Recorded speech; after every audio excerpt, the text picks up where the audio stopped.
everyone. Welcome to our panel, The Next Generation, Young Workers Building Movements. We're really excited to have this conversation in this moment, thinking about, is this something new, this energy, young people being elected into office. Just recently in Ohio, Grinnell College, they formed their union, a dining services union, the first kind of student union that was formed there. And just all this energy around young workers and young people organizing, taking action, and also being active in their own unions. So what does this mean for the labor movement? What does this mean for building movements? And that's kind of a conversation that we'd like to have here. And we have some great panelists who are on the ground doing this work, and we're really excited to have them here today. As Michael said, I'm Diana. I'm the coordinator of the Union Semester Program, which we have a few of our students there. Whoop, whoop, come on, make some noise, Union Semester. And we also have lots of our other students who are part of our other programs. So we're really excited to have you here too. And so I just want to give a little background about myself. I come out of organizing mostly grocery retail workers and then working at a national coalition that focused on bringing together unions and worker centers to build power in the food system. So formally, I worked with the Food Chain Workers Alliance. So I've had some experience working with young workers and kind of helping to build these movements of food workers that kind of bring together intergenerational organizing, right? So that's really exciting. So I'd like to introduce our panel. We have Kim Kelly, a labor reporter for Teen Vogue, and she's also a member of the Vice Union. Give it up for Kim. We also have Jedidiah Labinjo from Retail Action Project. He's an organizer there. He's also a graduate student here at the School of Labor and Urban Studies. So let's give it up for him. And then we have Arsenia Reilly-Collins, also known as Arsie, who is the director of contract campaigns at the Writers Guild America East. She's also an adjunct professor here at the School of Labor and Urban Studies. Let's give it up for Arsie. All right, so now we're going to hear from our panelists a little bit more about the work that they do at their organizations and kind of how this connects to our discussion today. So anyone who'd like to start? I think we vote for RC. Oh, shoot. Can I swear on these? It's being recorded. Okay, so the answer is yes. Hi, I work for the Writers Guild of America East. Just talk about our orgs. Okay, and we have recently organized a bunch of digital shops, and we also represent, I don't know how these things work. Is this better? Yep. Okay, and we're also doing some organizing and have been doing some organizing on nonfiction in New York and in the East Coast, and we also obviously represent TV, broadcast, and film and media. And I'm the lead negotiator on a lot of the digital shops that have been recently organized. So like Fast Company, Talking Points Memo, Think Progress, Slate, recently finished up Salon, bargaining the Gizmodo Media Group contract, which includes like Jezebel and Splinter and those shops, The Onion in Chicago, and Vice Union. I think I might be leaving a couple out, but I think that's close to it, yeah. Great. Crazy Jedidiah, do you resume. want to share? Oh, I'm going to follow up after that? Yeah, sure. All right, cool. Yeah, my name is Jedidiah Labinjo. I'm with the Retail Action Project, and it is a worker center initiative created from the Retail, Wholesale, and Department Store Union.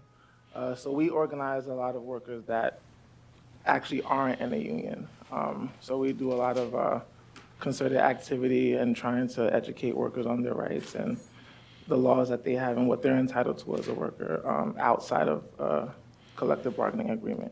So for me, my role is to be the member coordinator. So I do a lot of engagement with membership and try to keep it member-led. So have the workers really actively involved in keeping the organization afloat.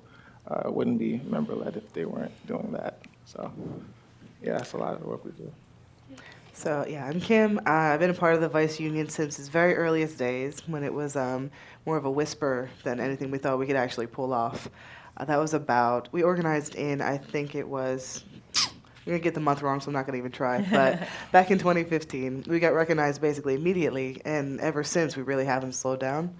At this point, because of the nature of the industry I work in digital media, and the company I work for, I'm one of maybe 3 or 4 people left from that original bargaining committee and that original organizing effort. So I'm kind of turned into union mom advice. And we're in the middle of negotiating. Well, not even the middle. We're like in like the down and dirty final sessions of negotiating our second contract for editorial, while which is about 70 people. While later in 2016, after we ratified our first contract, we then organized about 430 other workers in the TV production and digital sectors of the company.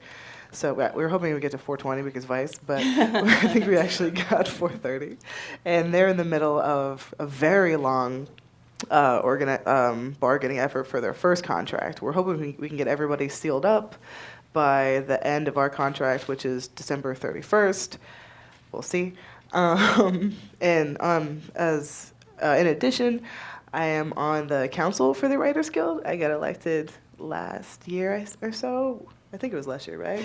With Hamilton Nolan, which is deeply funny to me that I got elected to anything, but it's been a really interesting experience. And also, I have a column at Teen Vogue called No Class, which is about working class history and labor issues, which if somebody had told me 3 years ago that I would have a labor column in Teen Vogue, 2018 is crazy. But my editors there they're very down, they're very lenient sometimes, and they let me get away with a lot. And I've covered a lot of things like what is a strike? I've done what is a labor union? Why does the prison strike matter? What is capitalism and why is it so terrible?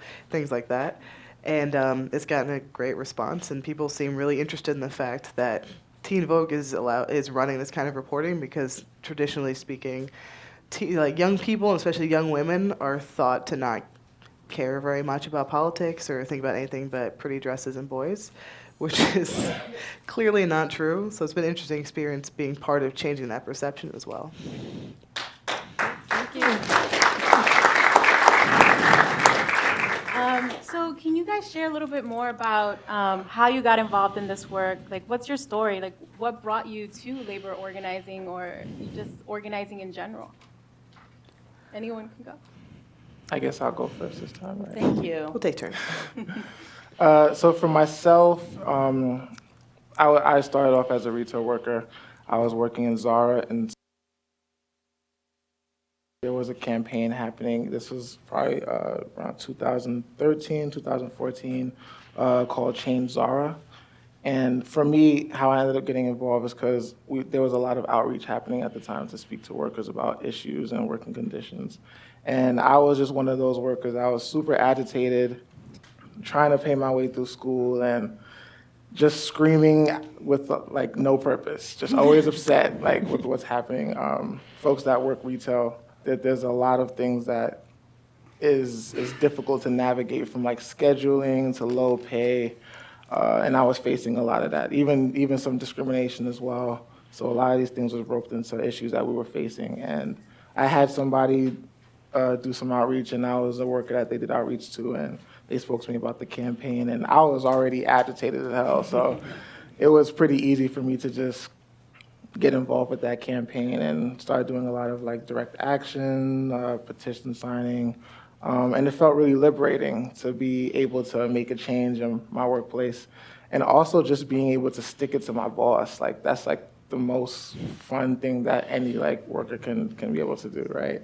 So that was really interesting and fun, and I enjoyed that, and I just continued to be a part of that. We ended up unionizing Zara, which was great, across the city, which was really dope. Yeah, that That was cool. So from there, I felt like being a part of rap was a good community that I landed myself in. I continued to invest time in rap and be a part of the membership, and now I'm here. So I'm really grateful for that, and being able to come up through the ladder like that is really cool.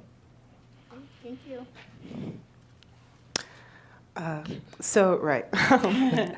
I never thought I would get to be in a union because I'm a writer. I've always been a writer. That's not something that we're really presented with as an option. But I'm from a union family, a working class construction worker, factory worker family in rural South Jersey, which is typically not the kind of family that gets to send a kid to New York City to work at Vice in Brooklyn, right? Like, media has a very obvious diversity problem across the board, but like class diversity is one we don't really talk about so much. But that's coming from that perspective. Like when one of my coworkers came up to me and said, "Hey, we're talking about unionizing," I was like, "Oh, cool. What can I do to help?" Like, because growing up, like my dad was in a union, my uncles were in a union, like everyone was in a union. All I knew about unions was that's who takes care of us when dad gets laid off. Like, dad has to go on strike because it's important. Dad has to go protest at the state capitol because somebody in Wisconsin's being a jerk. Like, it was normal to me. And then having the chance to get involved and like help other people in like help my peers realize like this is important, like this is something that really is going to matter and like make material impacts on our lives, which is so, it felt so important. And then when we got our first contract, and it actually like it was just so beautiful because we were getting paid. It was it was like not even an open secret that Vice paid very low wages at that point. Like, I got hired as an editor at 40 grand, and I was like, oh, that's pretty good. And people were making like 25, 30, like just really low wages for the work we're doing for like a multi-billion-dollar company. So after we got that contract, people got these huge life-changing raises, and I was like, see, this union thing, like it helps. And we're still fighting to make things better because like it made things better, but it still didn't make them good. Like you want to get things to great, which is why you have to keep organizing and keep wielding that collective power in an industry that seems intent on eating itself. Like, it's a scary time to be in media, but this is the one thing that I've been a part of that has just actually helped make people's lives better and helped us feel like we're not just drowning. I was born on June 6th, 1977. And I went to, it was interesting, I grew up in a very rural part of New Jersey, Sussex County. It's right outside of the Delaware Water Gap near the Poconos, and I was like one of two people of color in my class. I'm half Filipino, so half white. Half Filipino, and the other classmate that was a person of color is Filipino, and that was it, out of a class of 200 in my high school graduating class. And so it was a different time. Like, this was like the pre-millennial area, like where I also went to this Catholic school, and like there was a lot of social values and about like social justice, and I just kept seeing the contradictions between like social justice and like what was happening in the world with like George Bush Sr. and everything else, Clarence Thomas. That was like all happening during my high school years. And I wanted to start an Amnesty International on my campus, at my high school, and I was like called a pinko and a commie, and it was like totally like politicized. Like, it was like socialism and communism was a really bad word at that time, you know.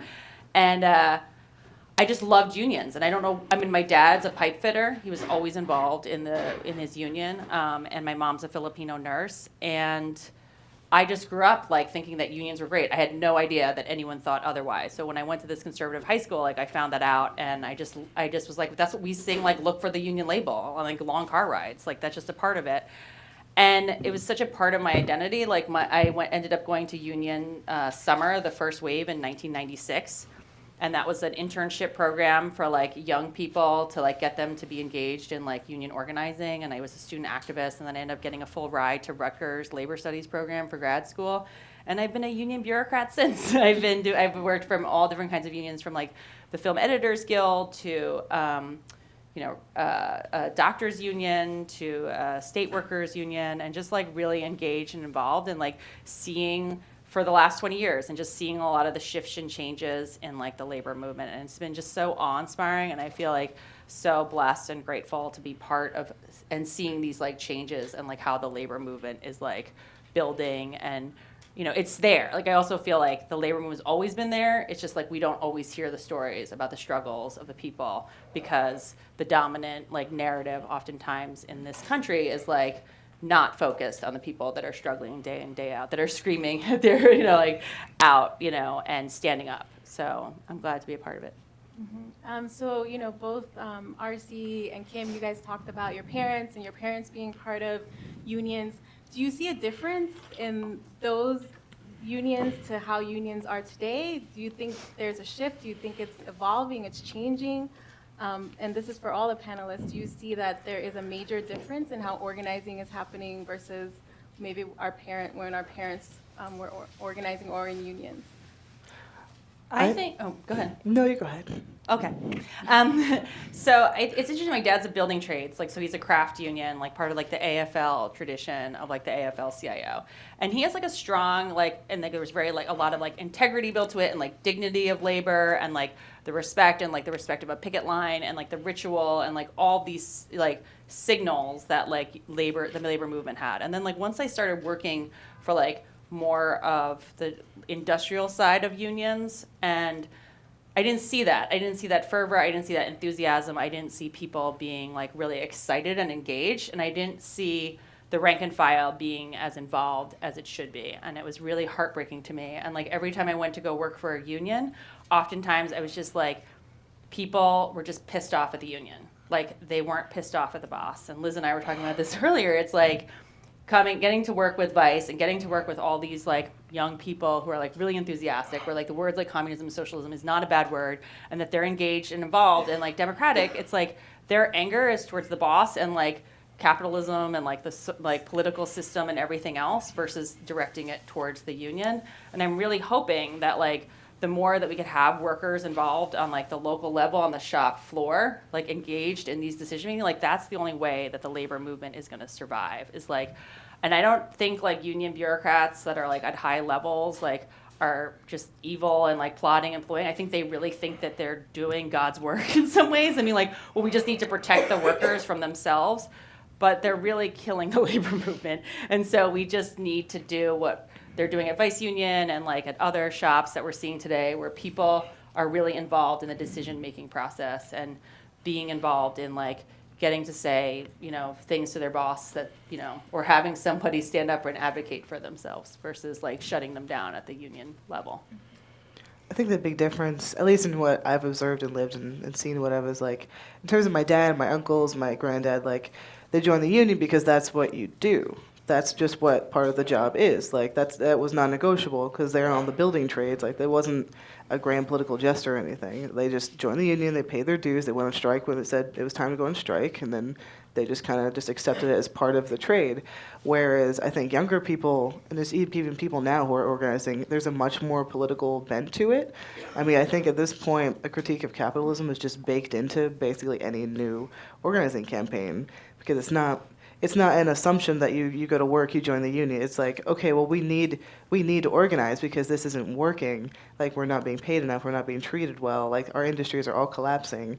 Like, there's a bit more of like not a panic at all, but just more of an urgency, I think, to drawing these things together and connecting like the labor, like putting more movement into the labor movement, to crib from labor notes. But I think, you know, I think we're of a generation where it's not assumed that you even get to join a union or like that you would even want to. Like one of the big, really the only challenges when it came to organizing at Vice 3 or 4 years ago was that it wasn't the people I spoke to were resistant to unions. It was because it was that they didn't know what a union was or why they should care or why they should want one. They just hadn't really encountered that information because their background, because, you know, 3 years ago, half of the journalists in New York were not organized or were not writing about how cool unions are. Like, there just wasn't that sort of, I guess, that the branding was off. But now it's we're very much in a moment where unions are cool.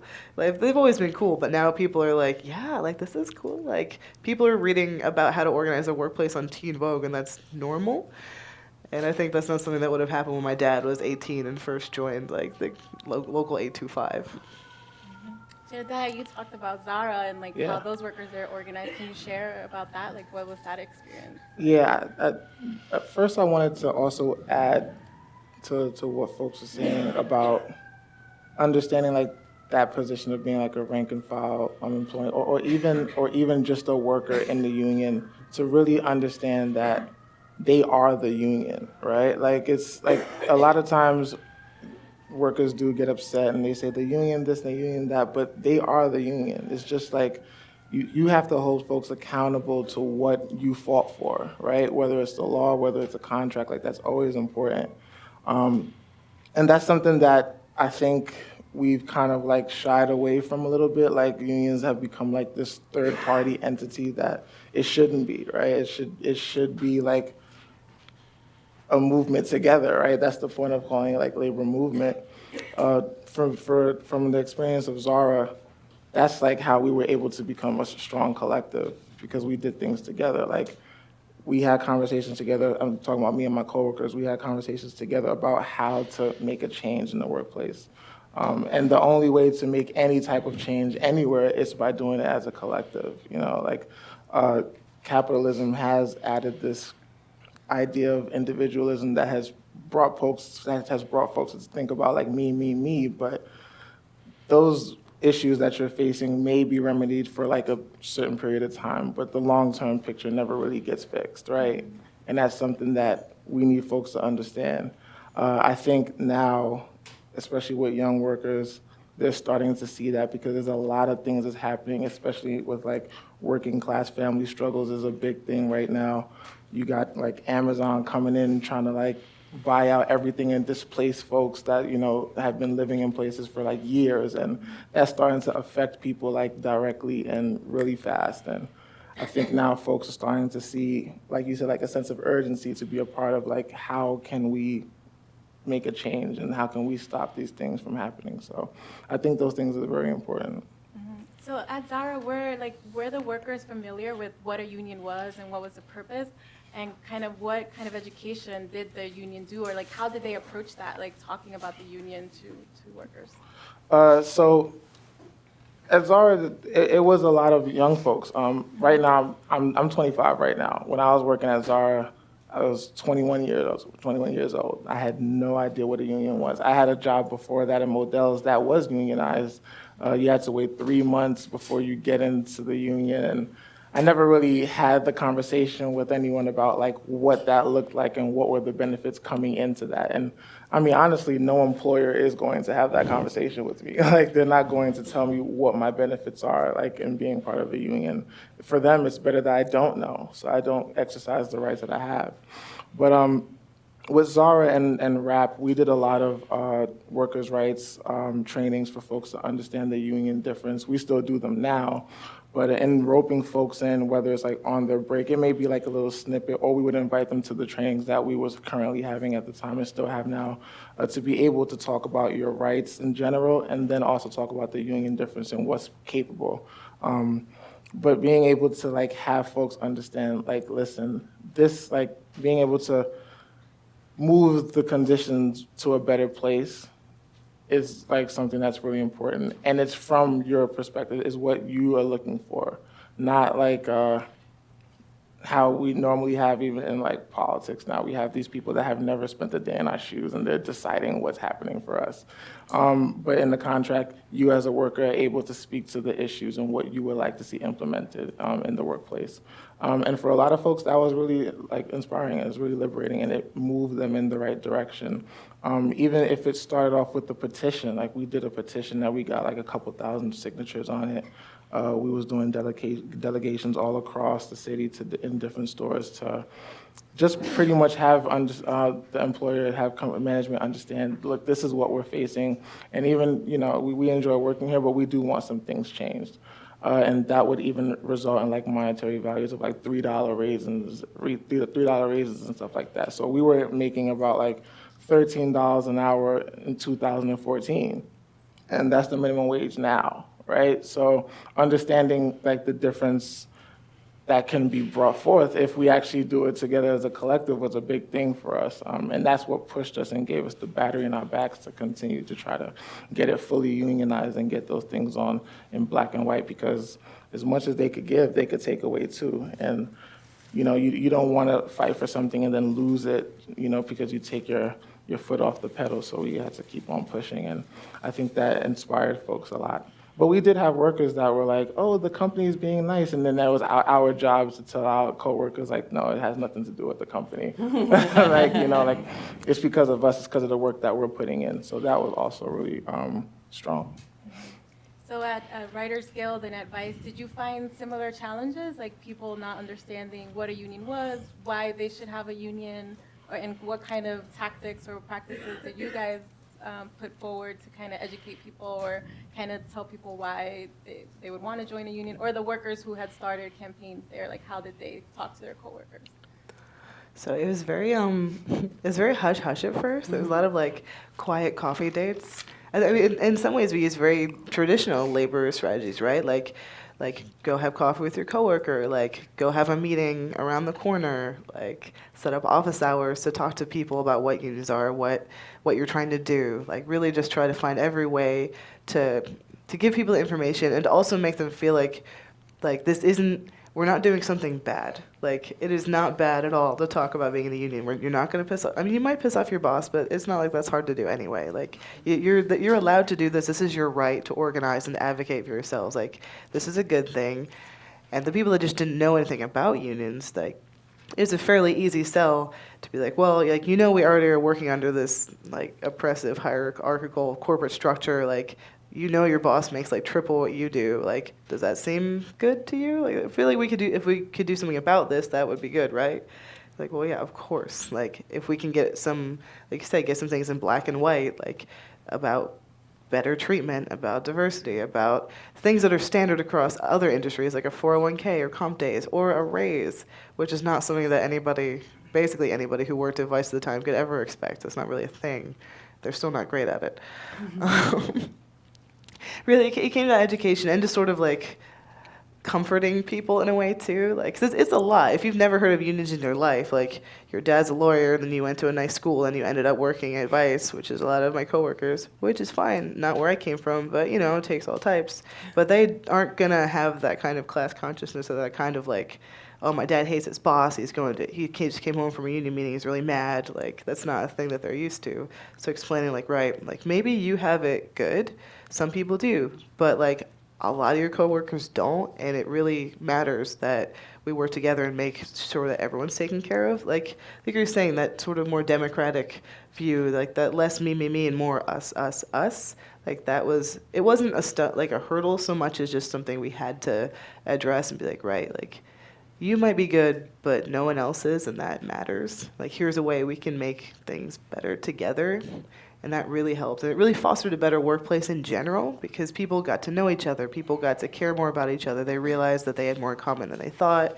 And it just made it made a more enjoyable workplace, even without the contract that, we wouldn't have had otherwise, because it's not really in the boss's best interest for you to make friends with somebody and then talk about your salary and find out that you're both getting screwed. I've only been working for the Writers Guild for like almost a year. Oh shit. And I have to say, like, this is one of the first unions that I've worked for that the leadership of the union is very open to like the rank and file membership being so involved on like the day-to-day process, which is what you talked about, like the third partyism of the union. And like, it's such a privilege to have like that support from like the leadership of the union to see that's what makes the union strong in a way. And, so I think when workers come, like I come in after the organizing, I'm doing the, negotiating, and to see that they have this awareness because it is their coworkers and their colleagues that are the union. And so whether it's a shop steward or we call them site leads there, that members see member to member, like they're hearing about it. And we'll do like know your rights trainings, and I'll come in and make a zine out of a contract sometimes on May Day, and we'll do some kind of like more interactive, like know your rights. But I think then you also see the aesthetics. Like I think that people see the union different because it breaks down that third party where they're seeing like even the materials that are coming out, whether it's like this generation of like memes and GIFs and like social media and like however they can, like through Slack and everything else, like changing avatars, like all those things, like they're speaking to each other in a much more fun, flavorful, like kind of multi-dimensional versus this one-dimensional of like lack of democracy coming from like top down from someone that's so far removed from the shop floor. And it's really amazing. So I think like it's a quick, like people are quick studies in a way because it's like they're learning by doing and by seeing. So like labor management meetings and then like people updating it. And to them, I feel like what I'm seeing, and even when I was at the PSC and like with a research foundation and like dealing with a younger generation there's just so much more of this want for like transparency and like openness and like like making sure that if someone's in a leadership position, whether it's on a labor management committee or on a bargaining committee or something else, that the members know what's going on and getting that feedback too, and like having that critical analysis and being open to like feedback from rank and filers versus just shutting them down and being defensive or like just figuring ways to get around things. It's just one, it makes it much more easier, and two, much more easy, and two, it's just like, I think it's much easier for people to like. So how do you think young workers are organizing various challenges that exist in the workplace, right? Whether it's part-time work, temp workers, subcontracting, how are they facing all these challenges in whether it's retail, media, or even the public sector? How are workers organizing to overcome these kind of challenges that exist for workers? So something that the Writers Guild has been focusing on a lot, or rather like individual members of the Writers Guild have been focusing on a lot in the past few months, past year or so, is trying to address the needs of freelancers, like freelance writers, freelance content creators, because right now they got nothing. I mean, there's the National Writers Union, there's the Freelancers Union, like those are great, but they're not strong enough to make the kind of impact that we want to see in an industry that, I mean, digital media is a bloodbath. It's a horror show. Like every other week there's a mass layoff, or we find out some CEO is up to something terrible, or you know, it's a really scary place to work, even if you have a staff job, and even if you have a staff job in a union shop. So people that don't have the benefit of any of those protections, it's just a nightmare. So something that's been really important to us at the Guild is getting together with other like writer community organizations like the National Writers Union, like Study Hall, which is the sort of freelancers collective that's newer, and just other freelancers, other Guild members, and just trying to figure out what we can do to help, what we can do within like our power to actually provide material support and resources for people that really are on their own. Like we don't want them to feel like they're on their own, because none of us should be on our own, especially because like a lot of us in the digital media sphere are editors, we have commissioning power. So like we have these protections, but the people that we're hiring to work for us don't, and that's not cool, that's not okay. And we're kind of in the middle of this campaign of putting things together, but we've been organized around it for a while, and I think it's a concern that is really felt across a variety of industries. I mean, we're in the midst of the shift into the gig economy, right? Like nobody can really count on having a full-time job anymore at this point. Like this is something that we really need to take seriously, especially because people that are doing contract labor, doing gig work, like they're having a rougher time. Like they're being valued less, they're being paid less. They need our help, right? They need the power of organized labor. Like if you can't advocate for yourself within an already big structure, like what are you gonna do when you're on your own? Like so in this ocean of terrifying debt and late payments and editors not answering your emails. Like I just transitioned to part-time from a staff job just because I wasn't making enough money, which is like as a staff job. So imagine how it is for a freelancer. So I've kind of seen both sides of it, and it's just so precarious and so frightening that I'm really glad we're trying to do something about it. It's a start. It's not enough, but it's a start. It was very rambly. I'm sorry. Okay. But right, so there is this idea that that's what young workers want, right? They don't want to have a full-time job. They don't want to be tied down to a job.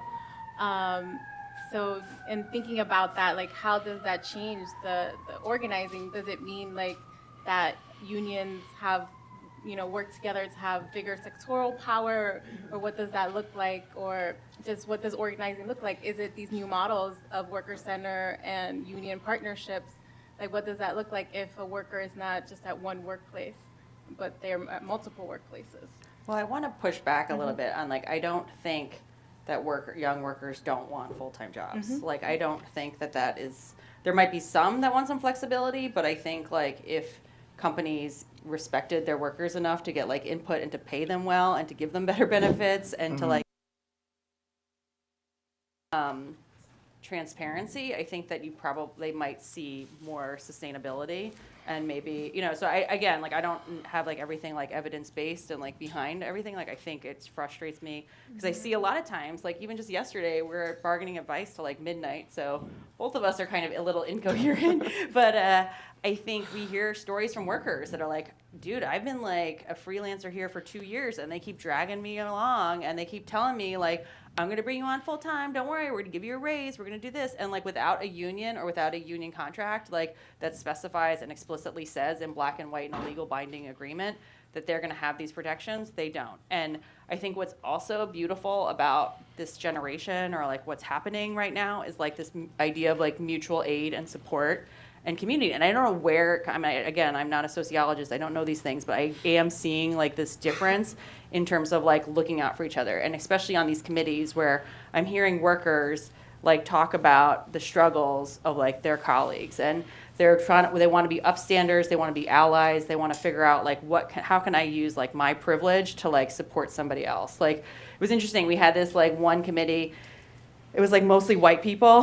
Like they tweeted out a social media thing about their contract negotiations, and someone was like, "Oh my gosh, you're so white." And what the committees, they fought to get like a double Rooney Rule or to get a Rooney Rule, which means that the employer has to like interview diverse candidates and trying to get at least more than one. And like this is what they're fighting for. Like they're advocating for these things, and they are able to say, own their privilege and say yes, and like what can we do to support the freelancer who's like getting jerked around by their colleague. And another thing, like so there's this thing called Slack, and it's like an instant messaging where people can like talk to each other, like texting and stuff.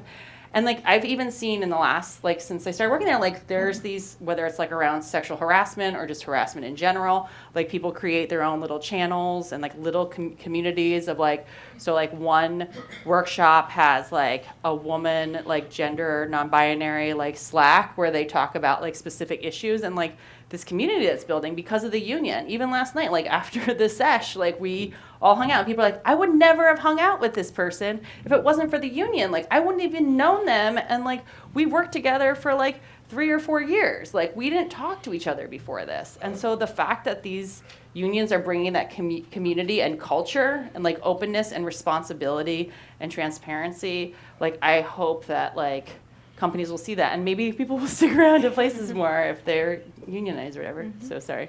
No, That's kind of answering both things. Sorry. No, just to add more to that, I've never spoken to a person that was in the retail industry that just looked at it as if I'll just be in here for some time and then that'll be it. Like, it's always been the environment that has pushed workers to go from one entry-level position to the next entry-level position to the next entry-level position. It's never been that they just looked at that as if it was just temporary. I think that narrative comes from people that haven't even been in their shoes, honestly, to understand that, especially with the working class, like the struggle right now. Folks, like, maybe, I don't know how it was back then. I wasn't, like, alive around that time, but like now it's like when you're like 17, 18, you're already looking for a job to be able to like help your family and support them, and pay your way through school and all sorts of things. That's like really difficult. And you're trying to keep that job. You're not trying to just like, I'll kind of do this. Like you're trying to hold it down so you can help moms and pops so that they're not the only ones carrying like a lot of the financial load. So I think looking at that, it's always been important for us to have folks understand, like, I kind of lost my train of thought. I just lost my train of thought. Yeah, I lost my train of thought. But where was I trying to go with that? That, you know, most retail workers aren't transit, that they're forced to be. Exactly, right. Thank you for bringing me back. So that's like really, that's really what we've tried to push with folks, especially at the Retail Action Project. We always have those conversations with workers to understand that we do understand what folks is going through, and building a sense of community, especially also as a young person, like having community is really important. Like that's always been like bottom line. Understanding the worker struggle and providing community for them is like the two main things that we roll with. And making sure that folks understand like you can be a part of this, and it's not, you know, you're not the only one that's going through the struggle alone. Like there's all these people that's going through it with you. And together, like there's the opportunity and hope that we can be able to push for something forward. So. Great, thank you. So that is a narrative we hear constantly, right? That, oh yeah, you know, millennials stay home longer, they, you know, change jobs often, or they don't work hard, right? When in reality, it's a symptom of the current system, right? Because people are reaching milestones a lot later than other generations did, right? People, in their early 20s were out of getting married, buying a house, having kids, and that's happening a lot later for people because either they're struggling with debt because of what they incurred for going to college, which is another thing, right? Constantly people are told, yeah, you have to go to college, you have to go to college, and they incur all this debt and then creates like this struggle for people where they are at, just struggling to get by and meeting these milestones later in life. Which isn't a reflection of work ethic, or it's really a symptom of the system that we're currently under. So what is something really inspiring, a movement that's really inspired you, some of young workers coming together, or any movement? Like, what has really inspired you lately that you've been like, that is so awesome? Like, what's been that? I've been, I'm sure it's like very age diverse too, but just the hotel workers strike has been so, like, they've just been kicking ass. Like, they've been working so hard. They've just been not refusing to back down.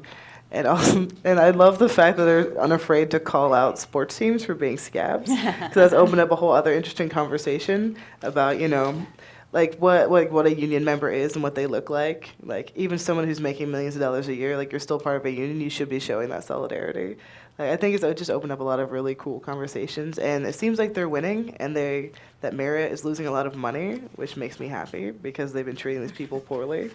And it's just nice to see things like that elevated into the national discourse, right? Like, I got to write about that for one of my latest columns at Teen Vogue, and sort of frame that, because it was sort of framing it in terms of like, this is what a strike is, this is what it looks like, this is why it's important, and I gave a little background, and people responded really well to it. They're happy that we're writing about this particular struggle and like reaching that younger audience, because like, yeah, if you're just, not everyone knows what a strike is. Like, it's bizarre, the people in this room, right? But like, if you hear, oh, so-and-so is on strike, like, what does that mean? Like, you're not going to feel any sort of like affinity or solidarity with that person if you don't understand what it means, what they're sacrificing, and what they're fighting for.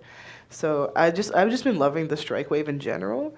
Like, we had the teachers, we've had all these graduate student workers, we've had the hotel workers, we've had the fast food workers. Like, people have had it. Like, we're in a really interesting time where people are just not trying to deal with this BS anymore. And I think labor is stronger than it's been in a long time. As much as like there's all these scary articles about how the government's trying to destroy us, which they are, but like, we're really hard to kill. We've been out here for a really long time. And it's inspiring to see more people getting involved and going out there and just being like, no, we're not going to take this. I think most recent for myself is literally right at home in the Retail Action Project. Want to take this opportunity to like talk about my members and big them up, just in case they get to see this. But right now is the holiday season, and the intensity in retail like has really ramped up, right? So folks are getting hired seasonal, but they're going through like crazy extended shifts, 12 hours plus. Some of them don't even get breaks. Black Friday just passed. That's always a chaotic mess, right? Folks is leaving the Thanksgiving table just to get ready to prep for sales at midnight, and that's been very difficult for folks. And this past Black Friday, we had workers actually going into stores, taking their time out. If they get off their shift, they'll come with us to go to another store and even thank their fellow worker for like working during the holidays, which is a big deal, right? Like, a lot of workers don't even get that thank you for the customer service that they do, which is really, really something that just to do that can make someone's day, right? So we've had workers going in stores to basically thank workers for what they've done, big each other up, give each other a pat on the back.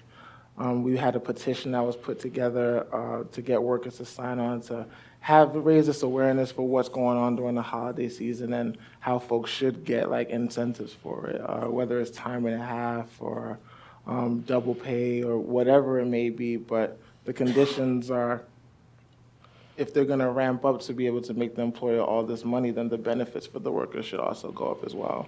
So that's been really important to just like see workers like speaking to press about their personal experience and what they've gone through.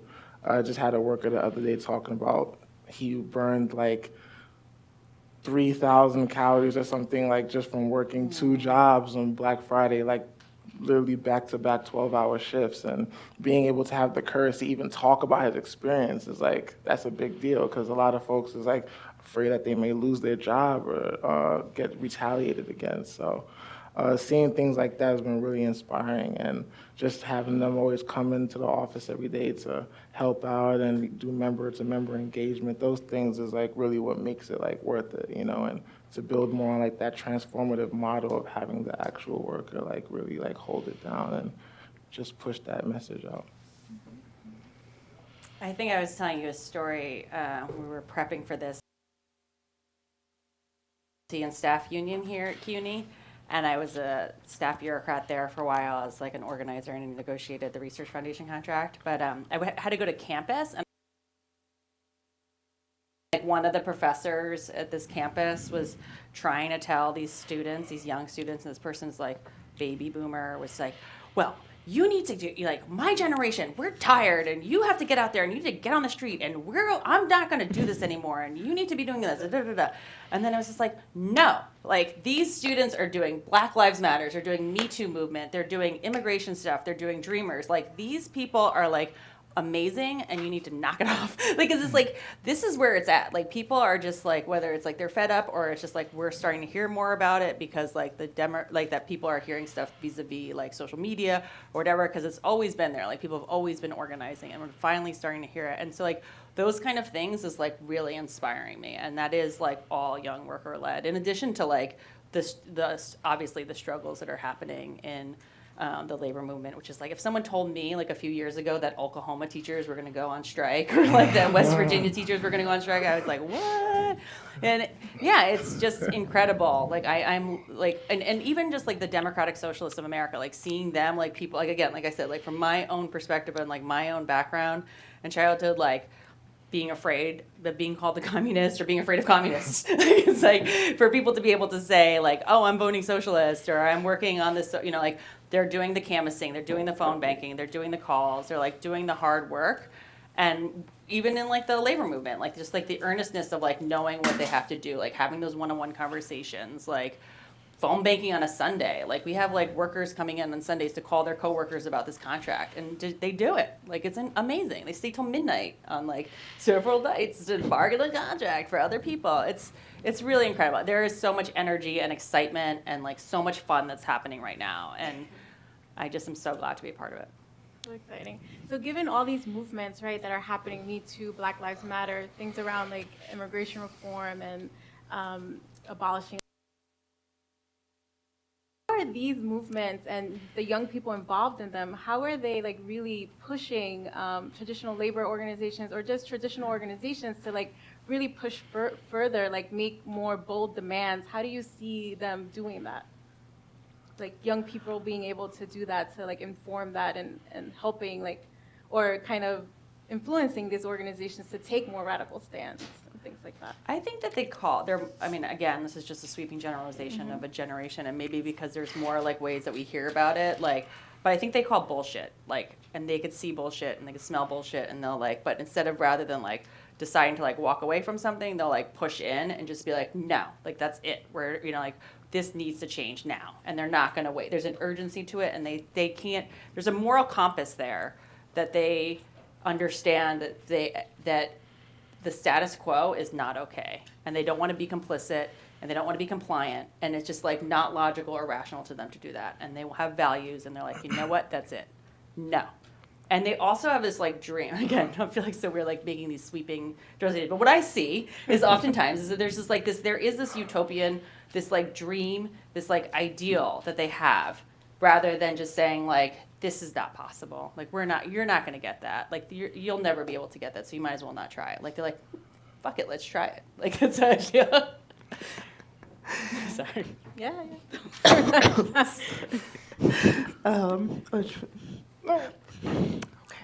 I'm just gonna say, yeah, building off of that. I think there's just so much more awareness of things. Like 3 years ago, when just to draw on Vice Union again, my baby. Like 3 years ago, when we negotiated a contract, our primary concern was money, like workplace culture and things of that nature. That was secondary because we were so broke, and that was just all we had in our minds. Because 3 years ago, the world was a lot different. And now our current contract, there's been so much attention paid and so much care put into crafting language around workplace culture, specifically gender pronouns. We just want a really, really incredible transgender healthcare benefits package.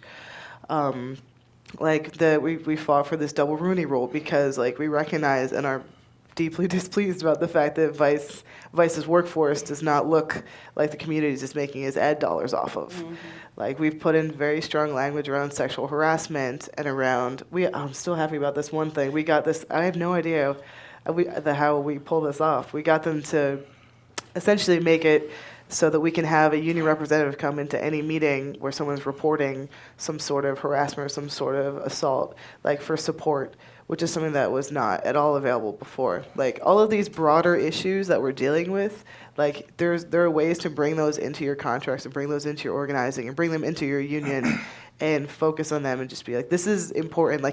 Raises are great, money is great, but the culture and the well-being and mental health and just having basic respect for the people that you're working with, it's somehow become radical in a workforce or in a just a working climate where people being human beings has turned into this sort of ultra lefty idea, the fact that workers might want rights and might want to be treated properly no matter who they are or how how they identify or where they're coming from. It's not that radical at all, but once you go into a bargaining session, hey, we want you to put in writing that you're going to respect people's gender pronouns, you're going to actually try to interview people who aren't white men named Chad. The pushback we got on those things was what world do you think you're living in? What world do you think we want? Because we're going to show you, and we're going to fight you until midnight every night, every week, until we get it. I think for me personally, and this goes back to what you were speaking about, having enough is enough. America in general, for me, so I'm from Nigeria, and my entire time that I spent in America has not been as great as how I was back in Nigeria. In Nigeria, things were a bit easier. Life and culture was different. And then coming to America, you kind of, not like the movie, but right? I was not that person, wearing that in Queens. But it was more of struggling and having to grow up quicker. And that's something that I think a lot of folks in my shoes faced really for a long time. And then now you get to a situation where you see who's in office, and that person's smack dab in your face, basically saying I don't like you and I don't really care about you.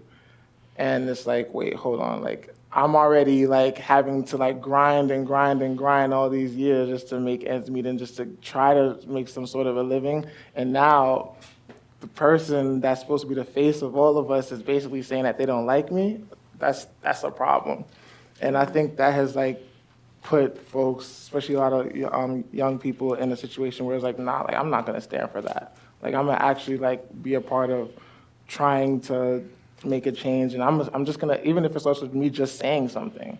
And folks have, I'm sure folks have been doing that since Occupy, Fight for 15, even Bernie being around. Young folks were already involved, and I think it was, it may not have been as in your face now because honestly, a lot of folks look at politics now as entertainment. Presidents tweeting out BS every day. Who's not, it's easy to jump on that and have an opinion about it. And I think that's what it starts with, just having an opinion. So a lot of people are now having opinions, and conversations are being had, and that's what's built into panels like this, and other organizations starting to be a part of what's going on. And it's kind of forcing people's hands to really just look at what's happening and say you have to take a stance on if you want to be for this craziness or if you want to actually make a change on what's happening. So I think that's really important. Jedidiah, it really resonated with me what you were saying. My parents are immigrants to this country. I was born here, but I've experienced a lot of times where people just assume I'm not from here and things like that. So that really resonated with me, you sharing that. And I think a lot of times just working class and immigrant families struggle a lot because there is this responsibility to care for the family that you have this responsibility to take care of your parents, to help them, like it's like your obligation. And that really resonated with me as like something that a lot of families share and a lot of families struggle with. And coming here to give, their children a better life, but then how hard it is being here. So, Arcee, you talked about like the baby boomer in the lecture hall telling the young people like this.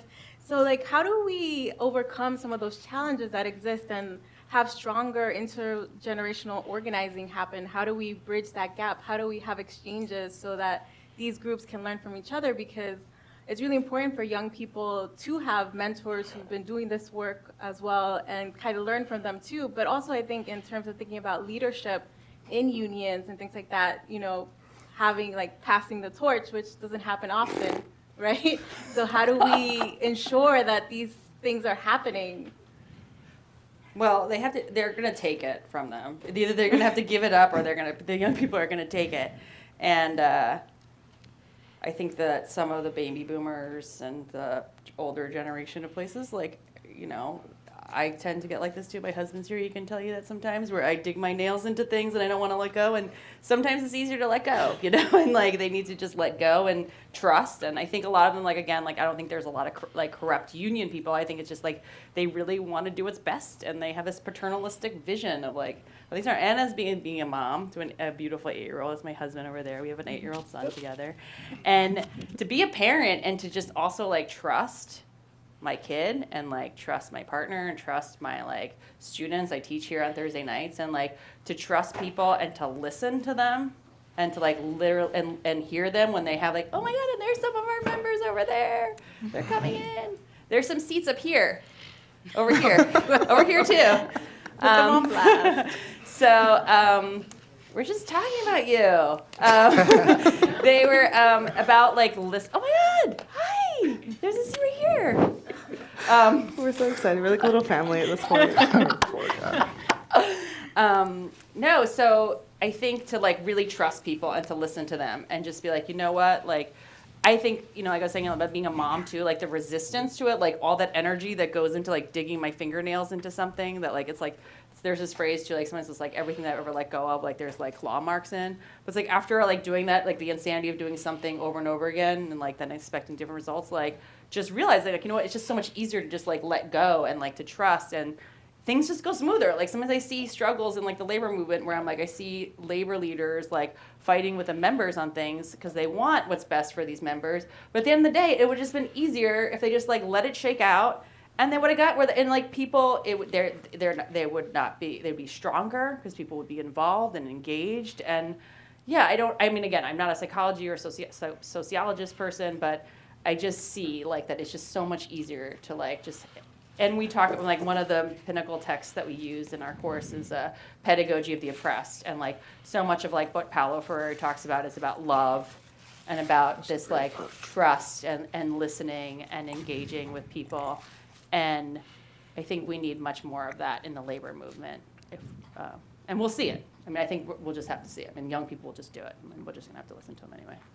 But yeah, intergenerational, like it's just like you just have to like stop resisting and you just got to start listening to these young people and realize that they have more to teach us than we have to teach them, because I don't know. I don't know what I teach. What if I teach you in class? I don't even know. So anyway, there's that.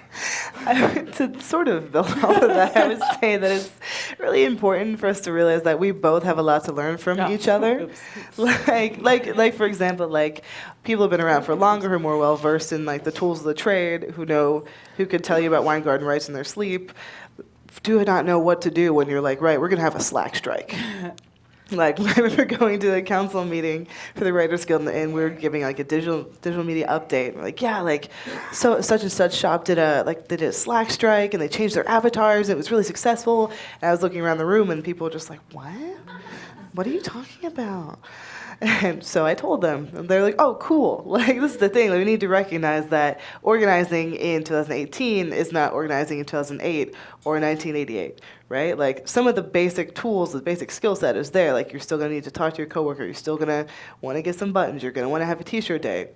But now there's just so much more available to us. Like some of the ways that we've stricken fear into the hearts of our employers, like don't make any sense to my dad. I was like, oh, okay, so like our bosses were being jerks. So we all went on Twitter. We changed our user photos to the same logo. And then like my boss got a call from the publisher and he was freaking out. My dad's like, what are you talking? What is literally any of that? But like, I mean, these are the things it's kind of like the new toolbox, right? Like even talking to organizers at the guild, like we've kind of learned together. Like you guys have taught us so much just about organizing and forming our union, keeping our union strong, dealing with apathy, doing contracts, all the stuff that we need to learn. And we've taught like our organizers things about like just the things that are available now, like how to use Twitter to your advantage, how to bully bad bosses on Twitter, which is was really helpful for a certain campaign a year or so ago when their billionaire progressive owner was union busting. Like there's a lot we can take from each era, and I think going forward it's going to keep being like that. Like I'm sure I'm going to be the old lady in 10 years trying to figure out what like the latest, I don't know, vaporizing time traveling thing that people are using to go door knocking is. Like, well, in my day, we made buttons and we changed our avatars. It's very dynamic. There's a lot happening right now. Like the internet as a whole was not something that people were dealing with when my dad was joining his union. I remember when I went out to this event in Kansas City called Workers Revival Fest earlier this year, and I was doing this little workshop just about organizing, about unions or whatever, and I was talking to a man who was part of the rail workers union. He was like, yo, like we can literally cause the country to come to a complete standstill, but I do not know how to work Twitter. And it's like, this is why like older, more established unions who have a couple bucks like should be hiring younger workers, younger union activists who know how social media works, so we can take that old school power and marry it with this younger internet savvy and continue making bosses make terrified phone calls at 2 a.m. Mm-hmm. Yeah, she took the words right out of my mouth. Yeah, no, for real. Like, just, you can't continue to fight with each other, like, as far as, like, not letting go of certain responsibility. We need to be investing a lot more in each other and our strengths, especially with young folks. Like my little niece, like is able to use an iPad, and she's like 2, and it's like and so like technology is like crazy right now, and people are picking up on it fast. And I mean, folks that didn't have the opportunity to do that, there are young leaders that do know how to do it, and people are always coming up with creative ways to rope folks in and to organize. And there's always a space to be able to implement new ideas, and I think we just need to be open to allowing that to happen. I think when that happens, we're able to attack from all cylinders and find different ways to like close in, and then things are. I sound very sinister right now. Yeah, I'm into it. I like it. Well, but it's stuff that I think is cool. Yeah. So for our last question, and then we're going to open it up to the to questions from the audience. So, we've been talking a lot about young workers, talking about, what's been happening, all this energy. So what do you envision the labor movement to be like in 10 years? Like, what do you see in 10 years? If we go down this current path, or we change? Mm-hmm. It's what's your hope? What's your future? What's your vision? Well, yeah, one of y'all. What's the labor movement that you want to see, maybe? Or it could be, however, yeah. I think with more investment in internal organizing and going towards more of a transformative model with workers at the forefront, fighting the good fight, investing more in our leaders and people that have literally gone through it, and allowing them to go up the ranks. I think we could be in a good place. I would like to believe. There's a lot of things that's like already inevitable, like Janice stuff, like that's already inevitable. But we should be preparing for how to combat that instead of like panicking and kind of like falling apart. But yeah, I don't think that answers the question. But I I'm hoping that if we do what we need to do internally, we can be able to move in the right space and get back to just having that mission being about worker power and forget about all this other stuff and not really like conforming into like this capitalist society of trying to like survive with monetary values and growing density, because with the investment of like worker centers and all these other nonprofits, solidarity can be very important, and we can continue to fight for the bigger picture together and not be about like, oh, I need to keep, like not even turn into this institution that kind of like conformed and still feeds into capitalism, which I don't think is the right way to go, but hopefully we're able to change that. I personally love the labor movement. Well, especially my industry and all industries really to sort of move towards a more industrial. I mean, I'm part of the Writers Guild. That's a guild. It's a crafts.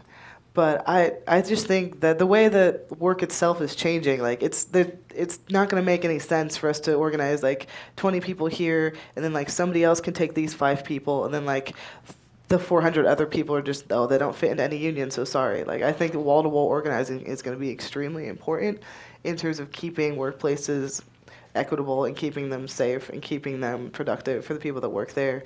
And I think that's also a way to bring in these people who are in the precariat, and they get in like contract workers, like people in the gig economy, like bring in people that are like whose modes of work are criminalized, like sex workers. I think we just need to be, honestly, not to be all like 20th century about it, but I think one big union is really what I want to see. I know I'm a lot more red than black, or black than red, honestly. But honestly, I think that's the way to go there, right? Because we're talking about like this rising resistance to capitalism. We're talking about using solidarity as a weapon. We're talking about looking towards the future and taking lessons from the past. Like the future is not going to be like, unions now are not going to be what they are when my dad joined his, like when he was 18. Like the government is trying to destroy us. They're doing a decent job, but like I said before, we're really hard to kill. Like, at least they don't have dynamite this time. So I'm very optimistic about it. I think like consciousness is rising, like in terms of worker power, in terms of the benefits of collective organizing. It's not a dirty word to be a socialist. I'm still working on anarchism. We'll see how I do in the next 5 years at Teen Vogue. And we live in interesting times, but I think they're going to get more interesting and hopefully more militant, more productive, and more organized. Oh yeah, that wasn't thing I was thinking about Antifa, like, and like pushing up against white supremacy. Kim's doing this amazing show in January, back against like fascism and stuff like that, and it's really incredible. Like these are the kind of things, and like building that kind of community and like seeing that, like, I mean, that's Antifa's always been around, but the fact that it's like people are pushing back, like where there's more like protesters that are protesting, and Hamilton writes about it, and it's incredible. Like it's like protesters, the protesters against the white supremacy, like there are more protesters there, and people are coming together, and there's a community, and there's always been a community, and that community's building, and that's how I see it. It's like I'm almost in a bubble sometimes, like I'm in my own little like rainbow bubble in this amazing like snow globe, and it's like the Writers Guild and like all the work that I do in other places that I forget, like there's still some unions that need to get to that space, but even at the PSC with the Research Foundation, like we have bargaining committees. Like at the Research Foundation, there was like 100-person unit. There was like 14 people, 16 people on the bargaining team. At the Vice editorial unit, there's like 75 people, and then maybe like 12 to 14 people on the bargaining team. Like at GMG, there's like about a $140 people in the unit, and then there's like 25 so members on the bargaining team. These are like bargaining team members are involved in like every single part of the process. Like every member is like asked for their like input on surveys. They vote on like a pattern of demands. We always show management that we're not bluffing, whether it's like people are signing onto a pledge or they're like opening up, like, and Sarah and Rex are here too, and they're also with Vice, and people are just like really involved in engaging their members, and that's like what I hope like other unions do, is like open those things up. And like, yeah, like what happened with the gender pronouns thing was like some member emailed a member of the bargaining team and said like, hey, we want to get some kind of gender pronoun language in a contract. And so we looked around and we did due diligence. We tried to find like gender pronoun language somewhere, and we couldn't find it. I looked at grad students' contracts. I couldn't find it there. I was like, I was going to find it there. But anyway, moral of the story is, like, we just cut and paste that email that member sent and put it as an additional proposal, and management accepted it. So it's like this rank and file members language that just in an email inquiry was like, I'd like to see this in the contract. We put that across the table rather than fighting this member and being like, you're never going to get that. I've never seen it anywhere. Like, that's not going to happen. It's like, hey, let's just try it. And like, that's what I'm hoping for, is like that community and like people being involved and like their voices heard. And even if it's like, they just need to fight for it, you know, and to be part of that and trust them on that. And, you know, I see that, like this big community and like it growing and spreading and like trust and love and all that fun stuff and fun. It's so much fun, right, Liz? So are there any ways that folks here in the audience or just anyone that wants to support the work that you're doing, like something they can do to do that? Follow us on Twitter. We're well, at least I'm extremely online. It's very bad. And also, like, since I do have like a regular column at Teen Vogue and I have this this platform, this access, like, if you're working on something cool, or you hear about some cool labor story, like, please send it to me so I can maybe write about it and like tell the teens about what you're up to. Yeah, definitely like us on Facebook. And we have a petition right now that's circulating that I spoke about earlier with retail workers and what they're facing during the holiday season. So if you like us on Facebook, you'll see it there. We got it pinned to the top. There's also a video that our members put together about their personal experience. Just being able to sign to support and share that would be great. And any retail worker, just send them our way so they could be a part of this community. I think it's like, one is like support all the stuff that we're doing. And also, you know, being involved, like looking at like, for me personally, it's like I try to look at like my privilege and like what communities I'm in. So whether it's the neighborhood that I'm in, like making sure that I'm invested in like, you know, like industry cities moving into Sunset Park and like what is the resistance. So I'm part of this group called Love Trumps Hate. That like, how do we be advocates and allies and like doing stuff around like immigration. I'm involved in my son's school. I teach Sunday school at my church in my neighborhood. Like, you know, when you go, like you mentioned on Black Friday, like looking around, like if I'm a consumer and I'm shopping and I'm like, I will always say, I'll go to a Zara now that I know is unionized, and I always say like, I love that you're a union, and that's awesome, and it's so exciting, and like I make sure to tell people those things, and like wherever, if I'm going to CUNY or whatever else, like trying to make sure that I could be an ally or an advocate and like figure out like what I can do to support whatever struggles in my community. You know, I try to swipe people into the subway. Subway should be free, by the way, but I always try to swipe people in with my unlimited pass. Like anything that I can do to be part of this social fabric that we're in right now is like so crucial. Great, thank you so much. Thank you to our panelists. Thank you for this amazing conversation. And we look forward to continuing the conversations if folks in the audience have questions. And there's a microphone here, so they should come up to the microphone. We'll do one question at a time. Okay.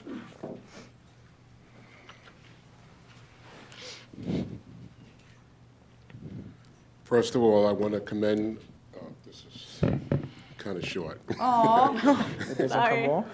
No, I want to commend the fact that I'm seeing people that, without gray hair, talking about unions, number one. I have no hair. Well, but still, no, seriously. There's been a lot of apathy. I coach, and there's a lot of apathy with youth, and it's taught to them. And we need to also learn that some of the old ways do work, and we need to work together.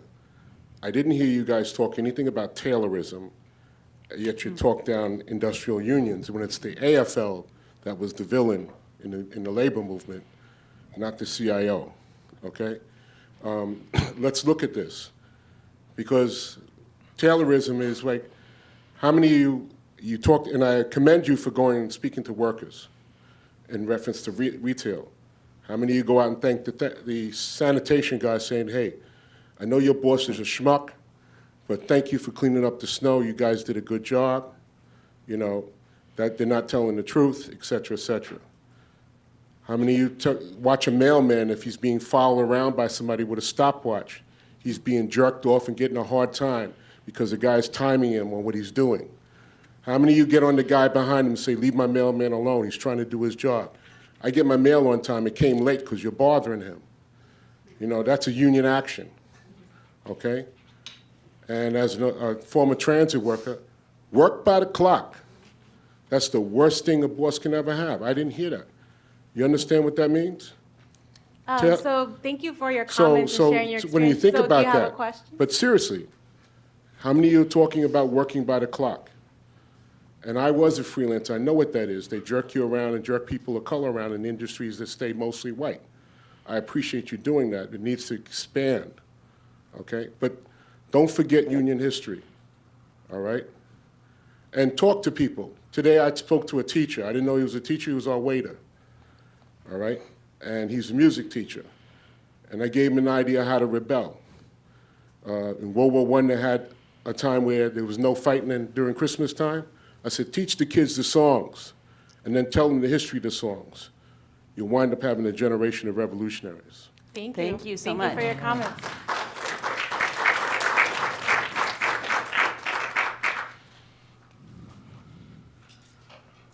Oh.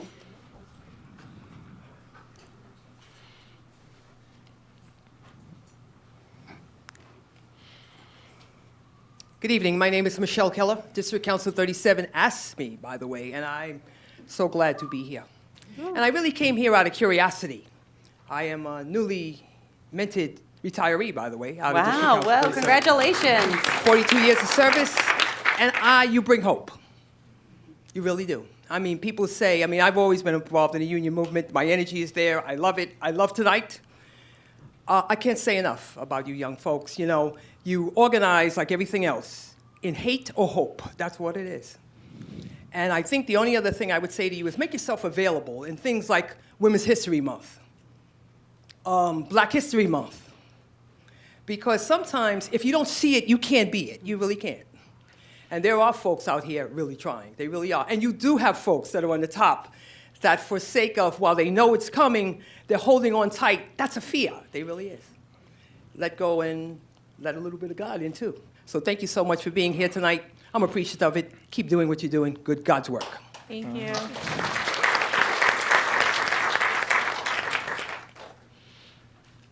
First, I just want to say I really love your Teen Vogue articles. Oh, yay. But I just had a question. You've all talked about a critique of capitalism as being latent in these movements. And I just want to know how often that comes to the forefront, and if you bring it to the forefront, especially with more professional settings. I'm an engineer for the city, and also an open socialist at my job, and just trying to get other perspectives on this. I'm really annoying in meetings. I'm sort of things I guess in our drawing on negotiations and labor management meetings again as my primary example. Like what happens at Vice? Like we're not casual, but we're not casual. Like I'm sort of the committee's attack dog, and they bring me out when they want to make a point, and a lot of times that point is like we're being exploited. Like capitalism. Like this is inherently oppressive. Like you're making, like I asked them the other day, like how much does our CEO make? Why are you squabbling with us over like this 0.25%? Like we know how much money you're making. Like you're at the top, we're at the bottom. Like that kind of critique is inherent in what we're talking about. And so I'm sure in some industries it's harder to come out and be like, yeah, like I'm an anti-capitalist. Like in some places that's going to be like, oh, so you're going to be a problem. In some places like it's a given. Like depends on the industry. I mean, I guess that's not the greatest answer, but that's my answer. Just, I didn't really answer your question at all, did I? For me, it comes up all the time. I think it's important to understand that's why we're here. That's what we're even fighting against. Like everything stems from that. Like that's the core. That's what this country is built on, in my opinion. And there's always, anytime it gets to a situation where folks kind of lose sight of that, I think it's important to always bring them back on it. And for me, it doesn't really matter the setting, suit and tie or not. I think that should always be brought up in this work that we're doing, because that's why we're here. Like that's why we're having these conversations, to push back against that. Members, like even if they're not even like identifying what it is, like they're saying it. And so whether it's like name it or, you know, I just feel like it's just to like encourage that critique. And, you know, I represented sanitation workers in New Jersey for like a CWA local for a long time, and like everyone, you know, it's like that critique is everywhere, whether it's like in like student highs, whether it's at a czar, wherever, it's like everyone gets it, and like it is kind of common, and to like just boil it down to that. But I think there was something else profound that you said that I wanted to say. It was going to be a really good point, but I can't remember what it was. You said something about being I forget. I don't remember. Oh, wait, I don't remember. Oh, capitalism, and I don't remember. Like, we are so tired. Literally up to 3 a.m. Sorry, yeah. Yeah. I mean, Oh my God, it's ridiculous. What he said. But also, I think, you know, finding what values you Oh, I share remember. in the workplace with your coworkers, just because they may not identify as a socialist or income inequality. So also understanding that, you know, people use different language to describe like who they are and like what represents them. And some, you know, just because of how things have been framed in our country, like saying anti-capitalist, that's like really scary for people. And it's like, oh, you know, like, or socialist, or now that's changing, right? But, you know, just seeing where people are, I think a lot of times we share a lot more values than we think. It's just understanding each other, listening to each other, and finding out what are those shared values that we have in the workplace. I remember what I was going to Yeah. say. So it was like also to that thing like where the establishment oftentimes is worried about like, yeah, sounding like anti-capitalist, or like the DNC, for instance, or like wherever else. It's like, oh my gosh, if we use the word socialist or if we do this, then we're going to lose. And it's like sometimes like people that are high up in the labor movement, like, oh my gosh, if we come off as too like revolutionary or too like communist or socialist or anarchist or whatever, like we're going to scare people away. So we need to make our mailings look like dental ads or whatever it is, you know, rather than like, let's make it exciting and like have a nice aesthetic to it that's like from the workers themselves. So whether it's like memes or wherever else, from like manic Twitter texts or anything that you're doing, I think that we need to like be less afraid of that. And I also think that collective bargaining is harm reduction. Like labor unions right now, harm reduction. Like we need to like, yeah, like this is a part of like building a community and a base like we talked about, but like, yeah, like what's happening in housing. We talk about this all the time, like for workers to also understand, like especially in the public sector or like in, you know, I worked for 1199, I worked for like other unions where we're talking to like legislators and we're talking to people in like areas about like the state budget, and rather than saying like we want a millionaire's tax, like we want the workers to get a good pay, we want them to have good housing, we want them to have like medical care and everything else. And it doesn't mean that just because they're going to have this one pot of things, and so like CUNY's going to get this little piece of the pie, Medicaid's going to get this little piece of the pie, and like everything else we're just going to have to cut it up. So that like workers might get an increase because they're at a hospital or something else, because the union was able to get a deal with like Cuomo to chip in more money into Medicaid, but that money is getting chipped away from like housing and like other places.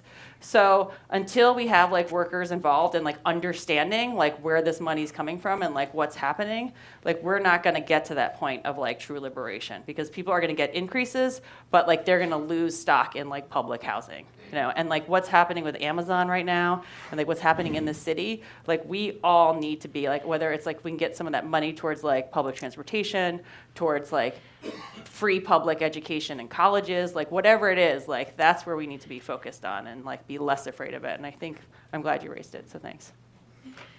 Thank you.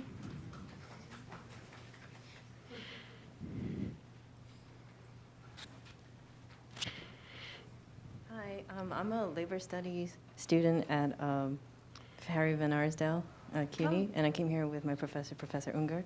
Hi, welcome. Hi, thank you. So I'm here, and I actually, this is a kind of an input almost, because my initial question was similar to his, which is how do we repackage unionism in this modern day and age so that it's our own American brand of socialism, as we say. How do we repackage unionism in such a way that we equate it with growth and fair capitalism versus socialism? because I feel like you mentioned that we hope that this movement becomes more militant, which means we need the support of surrounding communities who may not necessarily subscribe to socialism. So, do you see any opportunities, where we can sort of find a better way of creating our own brand of socialism here in America, not the type of socialism that failed in a lot of older people's memories? Yeah, I don't know about brands. I'm not good with brands or messages or things like that. That's not my forte. But I will say that, I've had, like I said, I've worked for different unions. I've represented all kinds of workers, whether they're like interns and residents from like Eastern Europe to like Asia to like other other countries, like immigrants, or like sanitation workers whose like parents have been sanitation workers, whose like families always been like, and they're like getting the threat of like privatization of like sanitation, in their communities, or like there are these things when it comes down to it. Like I've had union members, like Trump wasn't there when I was at CWA, but like, or at other places, or I hear Trump supporters at the Research Foundation. And so it's like, but they were still involved in the union. Like Republicans were still involved in the union because they saw like a benefit to, having a say and a voice in their workplace. Like whether it's like being in a labor management meeting and saying like, hey, I'm noticing that X, Y, and Z is happening, to like, working, some residents at a hospital not wanting to lose their Snapple in the cafeteria. Like whatever it is, their issues, like they see something like tangible about it. And like, Exactly. So I think it's just about how do we have workers' fingerprints all over everything. And I think that's it. Whether you want to call it socialism, whatever, like I don't know if it's a branding thing rather than like just like It's a opening up the class thing. doors and like shining light on everything. So it's more of a middle class.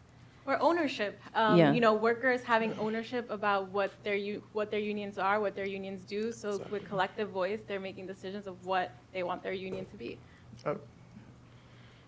Okay, I'm only bringing this up because I speak to a lot of boomers, and they are so fearful of us because in their mind it's like, oh, socialism, oh, look what happened, what's happening in other countries, and and I said no, but we need the middle class, and the middle class does well in this country because of unions, and with union density diminishing, the middle class will disappear. And then we truly have to adhere to a socialist model by then. So in a way, unionism is important for capitalism. So how do we, like you say, marinate that and create our own brand of fair capitalism here in this country? I think this is, what we should work towards as young people in America, is creating our own brand. Cool, thanks. Okay.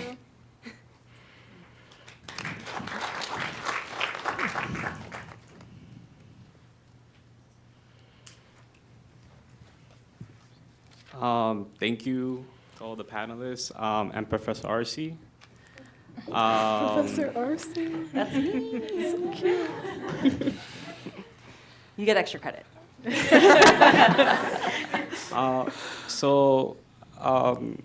I'm actually a communist.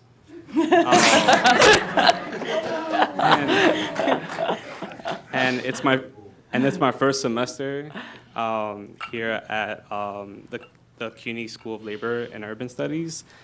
And I've been a communist since high school, which was like about maybe 10 years ago. I think it's clear the work that needs to be done.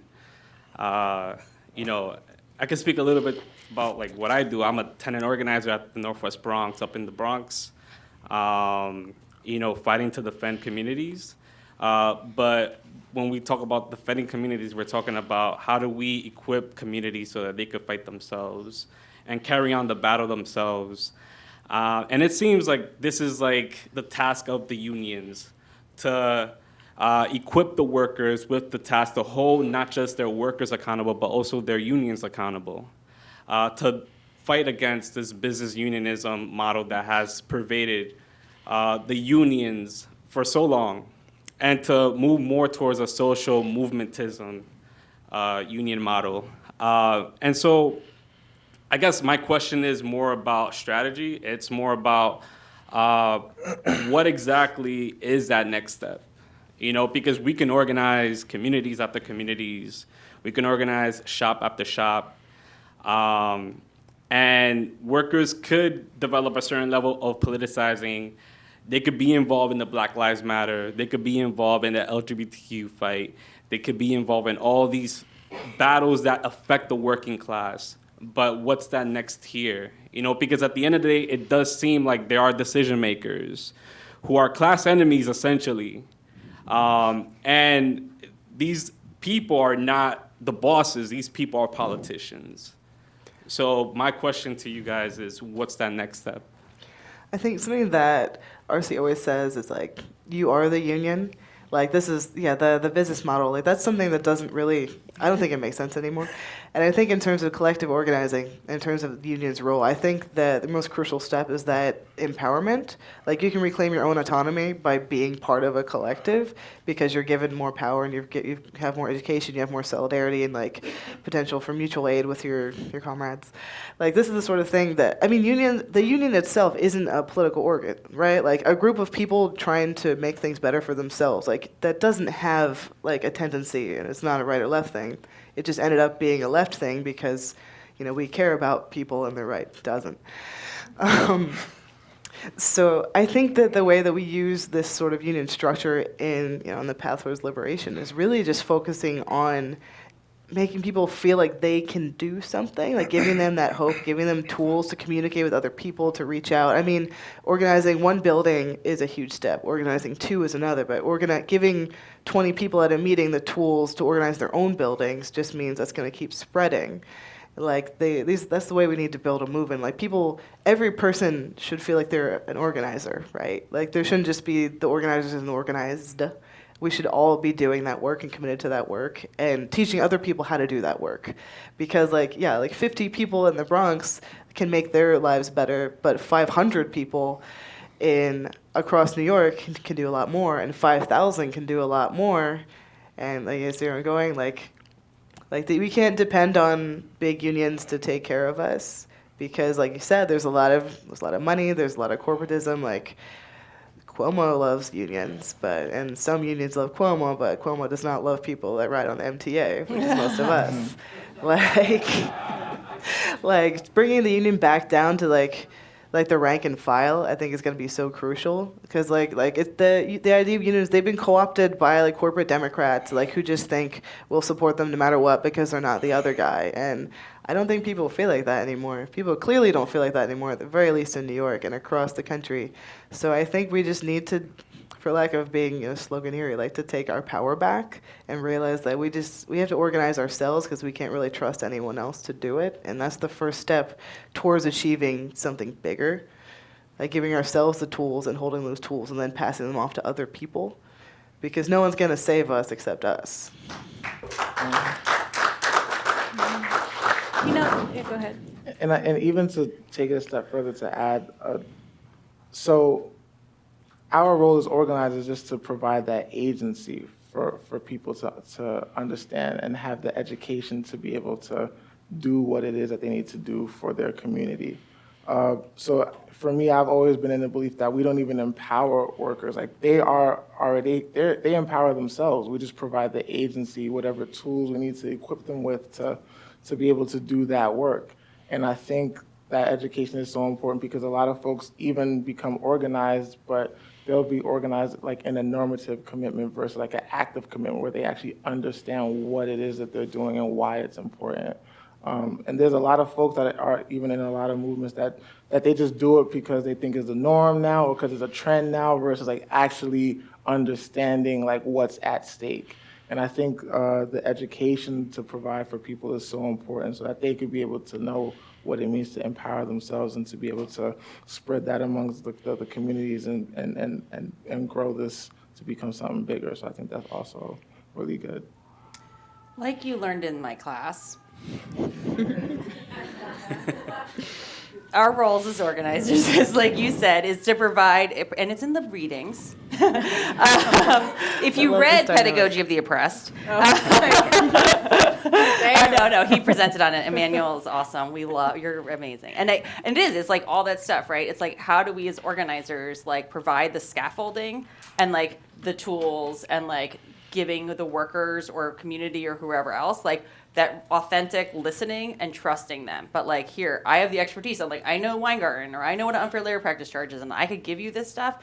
And sometimes, like, you know, democracy is so messy, and if I say this all the time, like, if I'm not annoyed, like, I'm not doing my job. Like, it's like, this is annoying. Like, it's frustrating. And I think that's why a lot of times, like, you know, the Jay McAlevey has that book, like, There's No Shortcuts. Like, sometimes it's just like, you want to do the easier, softer way, you want to do the shortcuts, you just want to get right to it, and it's just like, wow, we have to go through all this, like, mess and consensus and like snappiness and like, you know, all these things. And I think that's like, how do we bring it so that we're authentically listening to the generative themes of people and like getting to the essence of what they want, and like, how do we build communities around that to get that? And in organizing and in negotiating, like, I see it as like to always show to management that we're not bluffing. Like, what, like, it's the committee is not bluffing, they're representing the membership. And the way that we're able to do that is by listening to the members and getting like what their issues are, and by putting those issues at the forefront.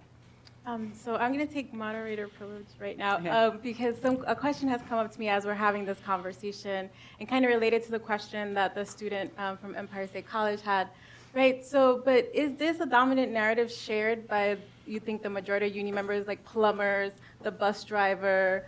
Do you think that this is something that that's their views too, that this is what they want? Because in some experience that I've had lately, right, and these are young apprentices who are conservative, are Trump voters, but have strong union values. But I don't know if they would be anti-capitalist. So how do we bridge that? How do we deal with that tension that exists?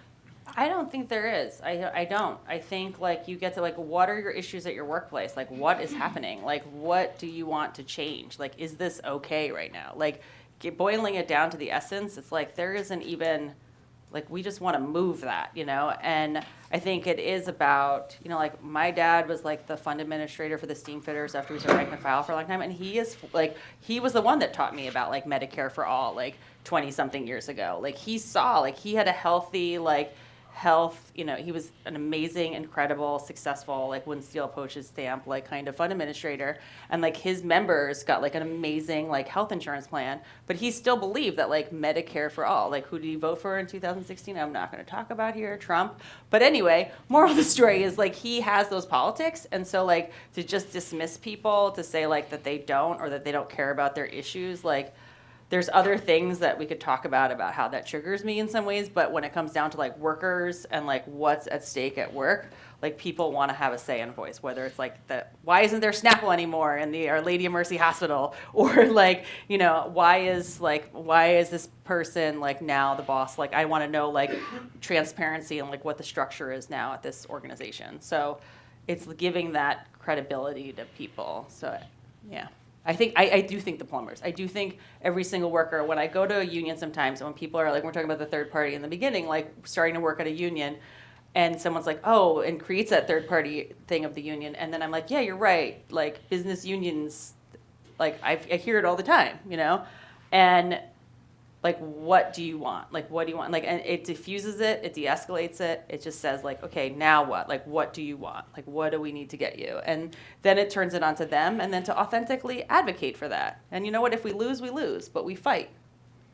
Oh, and the one thing, the circular logic thing. Like, it's like, also, I feel like this, we talk about this in class too, is like oftentimes, like, success is built on, like, this idea of, like, a stock market, like, you know, or like a corporation's, like, what is your quarterly report? Like, how much profit did you bring in? Like, what are the final numbers? Versus, like, looking at the way, like, other cultures think in terms of, like, whether it's circular, whether it's, like, different, like, places on different places, like, jumping from one place to the other. Because it's like, oftentimes we hear from people like, oh, well, the Occupy Wall Street failed, or Black Lives Matters failed, or so-and-so failed. And it's like, no, or like civil rights movement failed. It's like, no. It's like, it's like this revolution, this stuff that's been happening is still going on, and it's like going to continue. It's going to zigzag, and it's going to go other places, and we can't listen to that narrative anymore. Like, it's still here. It always was here. This young movement is not just like something new. It's just continuing that thread of revolution that's been here since the colonizers came here, and like, you know, indigenous people fought against them. Like, it's been here before, you know, all of that. So I just want to acknowledge that too. Like, dismissing like baby boomers right now. Like before baby boomers, there's other generations of people that had their claw marks into things, that didn't want to let go. My dad's pretty similar to RC's. Yeah, they're in friends. terms, they would probably be best friends, honestly. BFFs. He's like, Oh my God, he's so cute. Oh my God, they'd we'll be talk so about adorable. it. We'll talk about it. Because he's an operating engineer. He's been, doing that kind of thing since he was 18. He's, I don't even know if he's like a buries the gold in the backyard kind of guy. He just post-conservative. I don't know what his deal is, honestly. But he's not, we don't see eye to eye when it comes to like capitalism being a bad thing. But he is very pro-union because like, honestly, it just makes sense. It's common sense to be like, okay, like I want to be part of this organization that makes things better for me and my coworkers. Like, I don't think it's fair that my boss makes this much and I make this much and I work my tail off. Like, they're very basic arguments to make with anybody across the political spectrum. Like, working together with your coworkers is a good thing.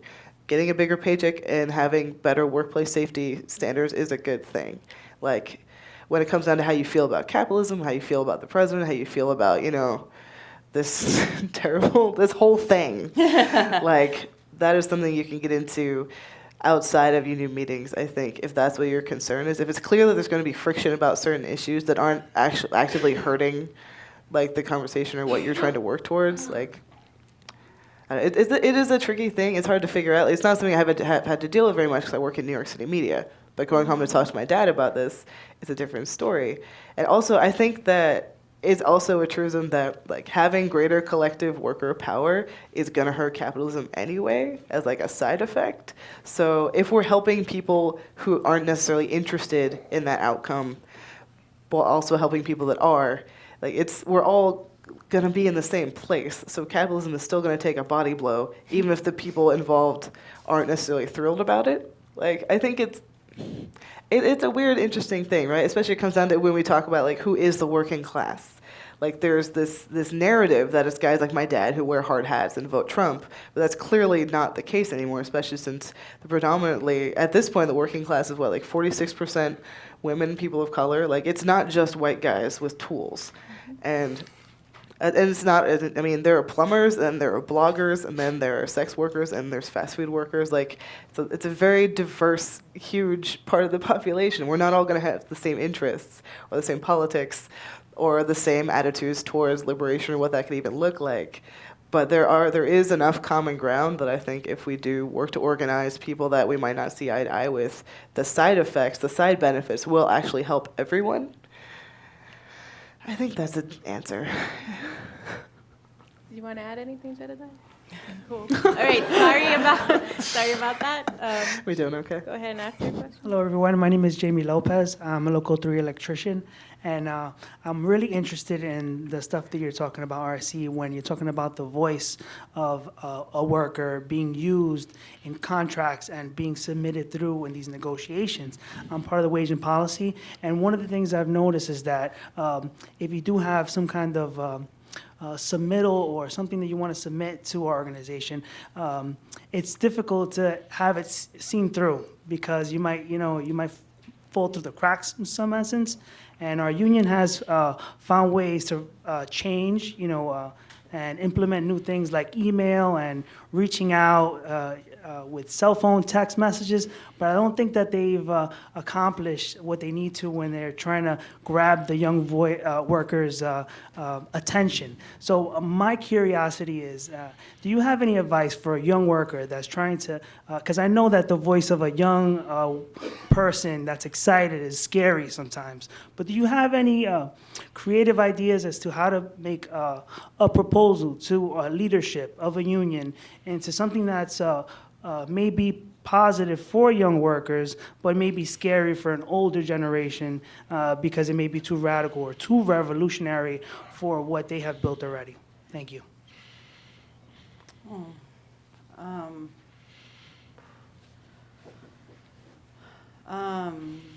I think it's really powerful and it's really encouraging to see you have that. And I wish, I just think that's amazing. And I can only say, like, persistence is so important, and like being on top, like, and reading your union's constitution and figuring out like how the union is made up and like who is who on like the for whether it's the officials or like how rank and filers can get more involved in their union, and like questioning that, and like ask to be on a bargaining team, ask to like, you know, maybe distribute oh my God, am I gonna get in trouble? This is being, distribute your own survey and, you know, like talk to your colleagues about it. Like, you know, and oftentimes like that's what happens. Like the labor notes or like other places like talk about like whether it's like caucuses or anything else, but like come from it from like a friendly place, like, and come from it from like a block. But yeah, there's some scary stuff happening. And like I said, I'm in kind of like this weird snow globe with like sparkles and unicorns and rainbows and stuff. But there's a place that's also like the Teamsters, you know, like what happened there? Like what's up with that? Like, you know, so I think sometimes, like I said, where it's like, sometimes people feel like, oh my gosh, we won, but we didn't win. Like keep pushing, like keep that persistent. Like you're on the right side of history. Like just remember, like, you can go to bed at night knowing that you're doing the right thing and just do it. Like, you know, and whether it's like sharing it with your friends or anything else, but just like earnestly asking, like to put it out there. Like I'm not trying to like attack. I just want to keep this union going and push it. Like, but yeah, I think Labor Notes is a good resource. Like try to go to some of their conferences, like look them up. I can give you my card too, like later if you want to talk, but that's really amazing that you're really passionate about that. And it's really incredible. And it's really hard to stay persistent, whatever union it is. So just keep it up. Okay. Oh, so it's 8 o'clock already. Oops. I didn't realize. So thank you all so much for coming out and being here and having this conversation with us. It's been really great. Thanks again to our panelists.